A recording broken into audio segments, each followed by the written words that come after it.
Hello all, Shoestring here. Today we're going to talk about extending the runtime of your power station. This will work, by the way, on most power stations. For this test, though, I'm going to use my EcoFlow Delta 2. As you can see right there, I'm going to use this one, and we're going to use a 48-volt battery to see how this works. I've had several people ask me about 48-volt batteries, how it would work, because I've shown a 12 and a 24. But I've never had a 48-volt battery because they were so extremely expensive. But now I do have one, which, let me move this and I will show it to you. Right there it is. And I'll show you why the door is partially opened here in a moment. Alright, so this happens to be an eco-worthy 48-volt 100 amp hour battery. This is a wall-mounted. They do make other ones, but this is a wall-mounted, and it has to be used indoors, okay? This is not made to go outside. This is made to either be on the floor, which we're using right here, or wall-mounted, okay? One of the two. I picked this battery for several reasons. First of all, it's extremely inexpensive compared to how much 48-volt batteries cost. Most of them are over $1,000. This one is not. So I'm using it to set up a 48-volt system, but while we're doing that, I thought I would go ahead and show you how this worked.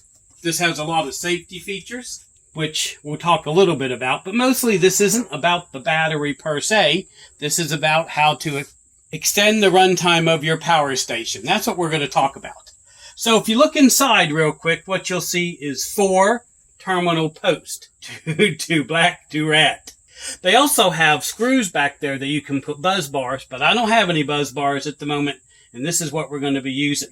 The reason I'm showing you these is I'm keeping this inverter connected in case I need to use it, and still going to increase the runtime on the power station. So, and how we're going to do that, right, is we're going to trick the power station to think it's getting solar input. Let's go ahead and turn it around so you can see the back. All right.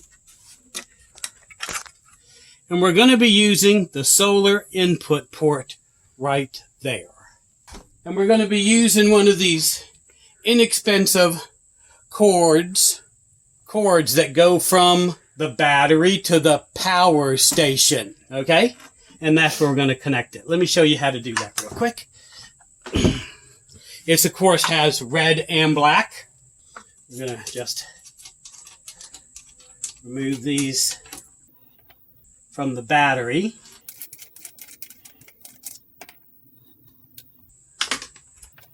Hook it up.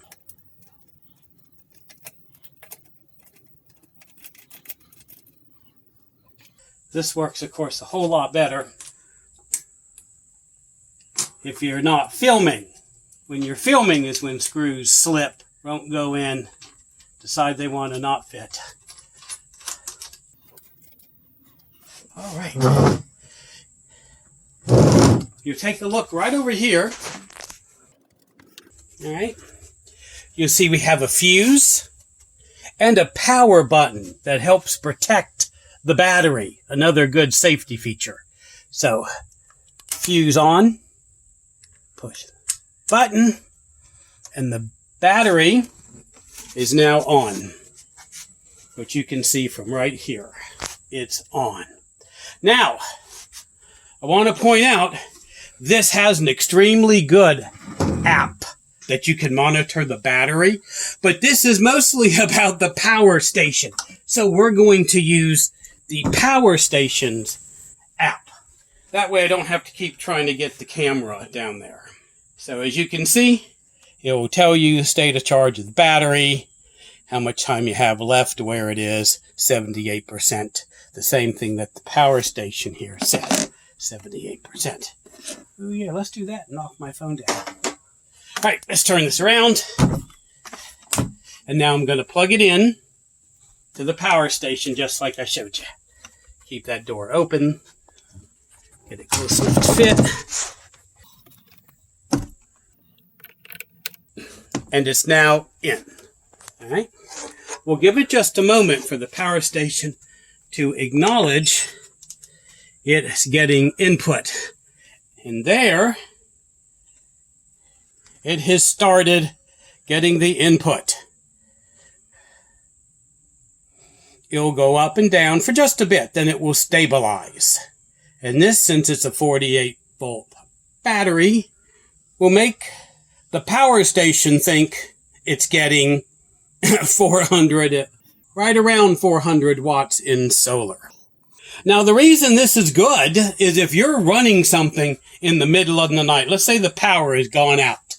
You want to run your refrigerator, your freezer chest, and a couple other important things that are going to take a lot of watts. This will run it for a while, but you'll want something to keep it going all night. You simply take your battery, hook it up to your power station, and 400 watts is a lot. It is a lot of power. So it will keep your refrigerator running, air conditioner running, whatever else, well, a wall air conditioner in a small room, right? Not a huge one that does your whole house. But up to 400 watts. And this battery has 4K worth of storage power. So if it's all the way charged up, that's 4K you can use.